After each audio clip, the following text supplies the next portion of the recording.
I'm immediately angered and offended that this kind of thing happens on public property. So that's where I'm coming from. But given that, I'm going to try to ask very honest, direct questions. So Can I respond to your first statement? Yeah, of course. I think what you've just expressed is the essence of intolerance.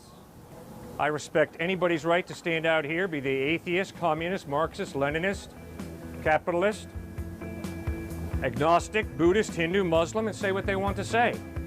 And I'm very grateful that I live in a country that supports free speech. Secondly, I thought that I was in a liberal arts educational environment. I thought that the basis of liberal arts education was the belief in the free exchange of ideas, the right to disagree with each other and then to explain respectfully why we disagree. This is an imbalanced conversation. When you have an enormous institution and a huge amount of people behind you on one side and a very small number of dissenters, then that's not free speech. Tell me who's behind me. What's this big institution that's behind me? Well, the majority of people here are listening very reverently. This isn't like a two-sided debate. Sir, you're not having, no one has forced you to stand here.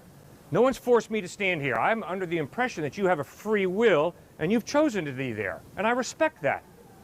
And these people choose to sit here because they choose to. I don't know who they are. And I don't have any big organization behind me, for crying out loud. So why don't you get in touch with reality? It's a refreshing exercise. Well, I was hesitant to stand up anyway, but I would actually like to ask two questions, and they're coming from my heart. As someone who has been raised outside of the church, and I just don't take the Bible as evidence, is there any way that I could be converted? Is that the only way that you can reach out to someone that doesn't have any kind of cultural upbringing, that hasn't been raised with already those doubts? How can you speak to someone who's absolutely legitimately an atheist? Please answer directly. I have many friends who are former atheists. And these people who are former atheists relax their mind. They tried to be as objective as possible and to look at the evidence that God exists.